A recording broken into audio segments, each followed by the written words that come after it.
there, thank you so much for joining me today.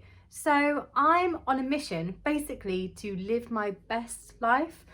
I'm exploring and sharing little ways to do that, primarily through mindset and also movement.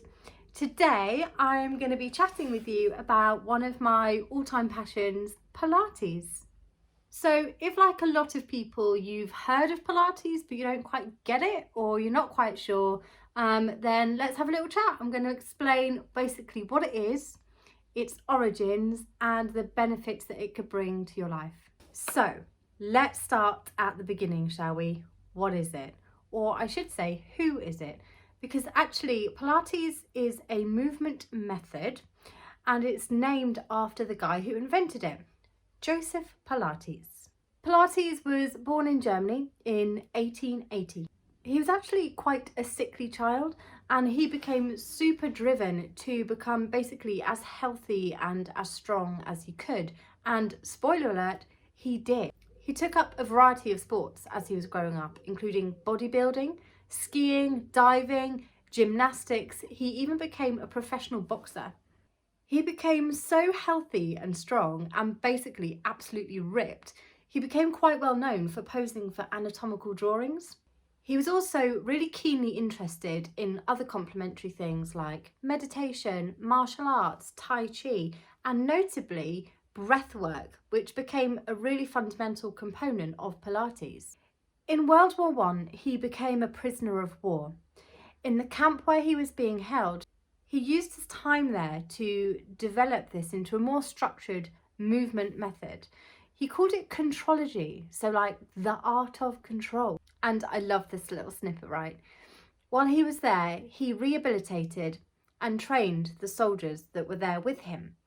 And determined not to leave anyone out, he even devised a way of attaching springs from the beds to the bedposts and stuff, so that even the guys that were bedbound had a way of working out.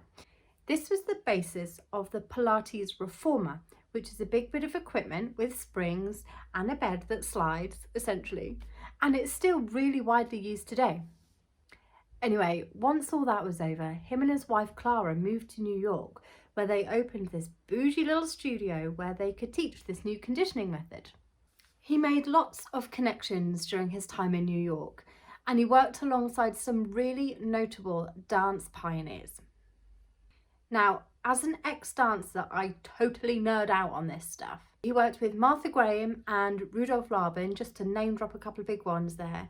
If you're not a dance nerd like me, these were essentially just really, really integral people in the world of dance. And in fact, the Laban School of Contemporary Dance is still one of the best places you can train.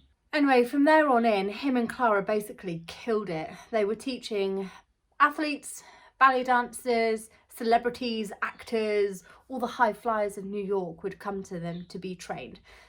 They then branched out a little bit into the wider world. Pilates wrote 2 books and released them, and the method became more mainstream and more well known.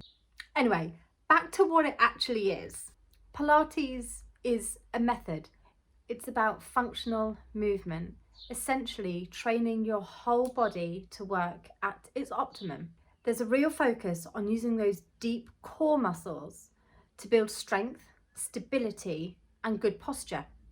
Pilates called this your powerhouse, essentially those deep stabilizing muscles of the core, your transverse abdominis, your obliques, your multifidus, your pelvic floor, your diaphragm, everything around this core trunk area that brings you posture and stability.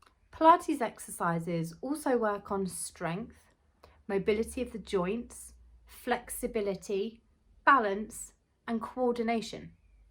Basically, it's a full body conditioning workout. So aside from what it is, the other main thing, which is just as, if not more important, is how it's done. What I mean by that is, Pilates is focused. It is specific.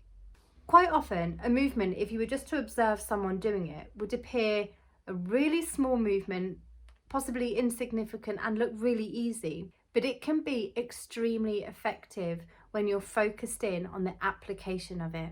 This is why one of the main benefits of practicing Pilates is what we now know as mindfulness. Pilates wanted his students to make focused, intentional movements. You really have to zone in on what you're working on, and it's so great for that mind-body connection. It's also why it's a great complementary method to other sports.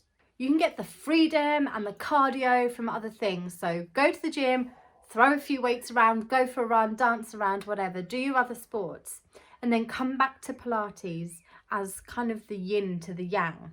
Is that the right way round? The yin to the yang. You know what I mean. And that's the kind of zone we're in, like scientific, anatomical sports conditioning, but with a really lush, mindful breathwork spin on it as well. I hope that's helped you understand a little bit more about this fantastic movement method. Let me know if you've learned anything new and what your journey with Pilates is. I'd love to know, genuinely. Leave me a little comment. If this has been interesting for you, I'd love a like or a big juicy subscribe. Thanks so much for chatting with me. I'll see you really soon.